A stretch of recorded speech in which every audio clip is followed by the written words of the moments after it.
नमस्कार दोस्तों, आप सभी का स्वागत करते हैं आरवी स्टडी के एक नए वीडियो में पुनः से। ठीक है, तो यहाँ पे अभी अपने लोग जो है बहुत ही इम्पोर्टेंट विषय पे अभी बात करने वाले हैं। जैसे कि मैंने आपको बताया था कि इस पे अगर कोई अपडेट आती है तो मैं आपको ज़रूर ही बताऊँगा। देखिए, मैं कभी भी आप लोगों को मेरे पहले का जितना भी वीडियो है BTSC ANM के रिगार्डिंग, उसमें आप देख लीजिएगा, कभी मैं किसी पक्ष के बारे में नहीं बोलता हूँ कि ये पक्ष जीत जाएंगे, चाहे CBT क्वालिफाइड, चाहे यहाँ पे जो है संविदा वाले जीत जाएंगे। ठीक है, लेकिन आज कल जो है सुप्रीम कोर्ट की तरफ से जो BTSC JEE के रिगार्डिंग जो है एक जजमेंट निकल के आ रही है। ठीक है, तो एक जजमेंट आ रही है, उस जजमेंट में क्या कुछ कहा गया है, ये BTSC ANM के केस से कितना रिलेटेड है, उस बारे में अभी अपने लोग जो है चर्चा करेंगे।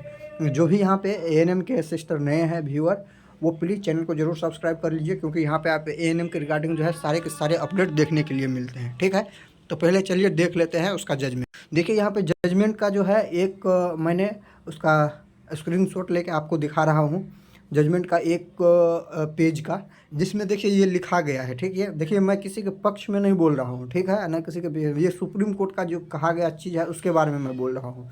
और ये कहने का मतलब ये नहीं यहाँ पे कि यहाँ पे जो है जो पहले का जो संविदा वाले हैं वो जीत गया, ये बिल्कुल नहीं है। देखिए, खेल के परिणाम बदले गए, लेकिन खेल खेले जाने के बाद और खेल के परिणाम की प्रतीक्षा के बाद उन्हें बदला गया, यह अस्वीकार्य और अनुचित है। ठीक है, देखिए ये सुप्रीम कोर्ट ने कहा है BTSC JEE के जो अभी जजमेंट आया है, बहुत दिन से उसका जजमेंट पेंडिंग पड़ा हुआ था, उसके रिगार्डिंग में।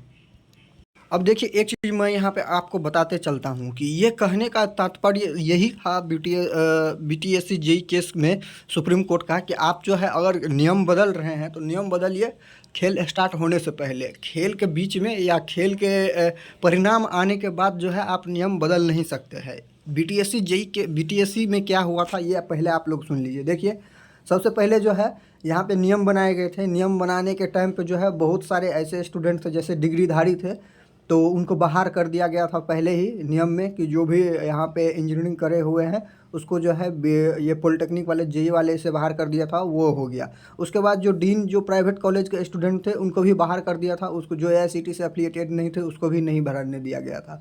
लेकिन अभी सुप्रीम कोर्ट का जो है फिर देखिए क्या हुआ, सरकार ने जो है सब कुछ कर दिया, रिजल्ट प्रकाशित कर दिया, सबको अलॉटेड कर दिया डिपार्टमेंट। उसके बाद क्या किया, सरकार ने पूरी की पूरी वैकेंसी को रद्द कर दिया। अब वैकेंसी रद्द होने के बाद क्या हुआ कि जो वैकेंसी रद्द हुआ तो बच्चे गए हाई कोर्ट, हाई कोर्ट में उसको, हाई कोर्ट में ही वैकेंसी रद्द हुई थी एक्चुअली, उसको जो है हाई कोर्ट ने अप्रूव कर दिया था, लेकिन वो सुप्रीम कोर्ट गए। जब सुप्रीम कोर्ट गए तो सुप्रीम कोर्ट ने जो है इसको अमान्य घोषित कर दिया और कहा कि आपने जो रिजल्ट दिया था उसी के बेसिस पे आपको जो है चयन प्रक्रिया करने होंगे, और जो बच्चे को आपने नहीं भरने दिया था फॉर्म, जो प्राइवेट कॉलेज से एफिलिएटेड थे, उसको भी आपको भरने देना होगा।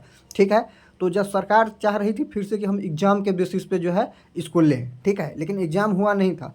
BTSC ANM केस में ऐसा नहीं है दोस्तों, यहाँ पे जो है सरकार ने एग्ज़ाम ले लिया है। ठीक है, एग्ज़ाम का रिजल्ट भी दे दिया है सरकार ने। ठीक है, तो यहाँ पे मामला पूरा का पूरा अलग है। अगर कोई आपको दोनों को रिलेट करके बता रहा है तो ये बात आप ज़रूर गौर कीजिएगा कि BTSC JEE में जो है एग्ज़ाम नहीं हुआ था।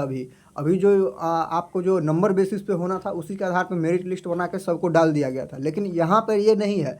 यहाँ पे सरकार ने एग्ज़ाम भी लिया है और रिजल्ट भी दे दिया है। ठीक है, उसके बाद जो है उसके बाद की जो प्रक्रिया है वो अब होनी है। ठीक है, इसके लिए जो है सुप्रीम कोर्ट में जो भी अपना याचिका करता है वो सुप्रीम कोर्ट गए हैं। तो यहाँ पे देखिए बहुत ही पेचीदा मामला है। ठीक है, यहाँ पे ऐसे भी नहीं कह सकते हैं कि जो संविदा वाला है उसको हटा दो, वो भी नियम के आधार पे है। और ये भी यहाँ पे नहीं कह सकते हैं कि BTSC जो CBT क्वालिफाइड स्टूडेंट है उसको हटा दो, क्योंकि उसको क्यों हटाओगे आप, उसको तो आपने एग्ज़ाम लिया है और उसको आप जो है एग्ज़ाम लेके रिजल्ट भी दे दिया है और फिर आप बोल रहे हो उसको हटाने के लिए, कहाँ का न्याय है। तो देखिए, इसमें मामला कुछ अलग है और इसमें आपको जो है कुछ अलग तरह का जजमेंट देखने के लिए मिलेंगे। और यहाँ से ये बात ये जजमेंट देखने के बाद, BTSC JEE के जजमेंट देखने के बाद ये बात थोड़ा बहुत क्लियर हो जाती है कि देखिए कहीं ना कहीं ऐसा होने वाला है कि दोनों पक्ष को ध्यान में रखते हुए सुप्रीम कोर्ट जजमेंट देंगे। ये बात आप लोग देख लीजिएगा, क्योंकि यहाँ पे एक पक्ष को यहाँ पे दरकिनार नहीं कर सकते हैं सुप्रीम कोर्ट। तो ये थोड़ा बहुत यहाँ से क्लियर हो रहा है। जिस हिसाब से BTSC जेई का जो जजमेंट आया है, जिन बच्चों को छोड़ दिया गया था उन बच्चों को भी यहाँ पे लेने का काम किया गया है BTSC जेई के वैकेंसी में। तो उसी प्रकार BTSC ANM में जो है यहाँ पे जो एग्ज़ाम क्वालिफाई किए हैं और जो संविदा पे हैं, ठीक है, उन सभी के बीच का रास्ता ही जो है सुप्रीम कोर्ट को निकालना पड़ेगा, तभी ही न्याय हो पाएगी सबके साथ।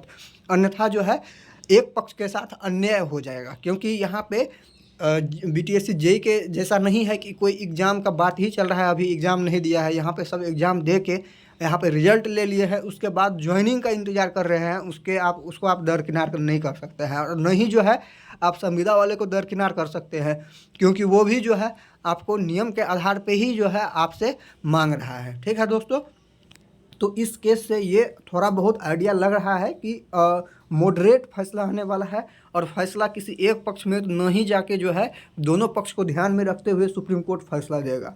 ये इम्पोर्टेंट जानकारी थी आप लोगों के लिए। उम्मीद करते हैं कि आप लोगों को ये जानकारी पसंद आएगी, और इस पे अगर और नया अपडेट कुछ निकल के आते हैं तो मैं वीडियो के माध्यम को आपको सबसे पहले अपडेट कर दूंगा। चैनल को आप जरूर चैनल को सब्सक्राइब करके रखिए, वीडियो को लाइक और शेयर जरूर कीजिएगा। थैंक यू दोस्तों, मिलते हैं पुनः से नए वीडियो में। तब तक के लिए आप सभी का धन्यवाद।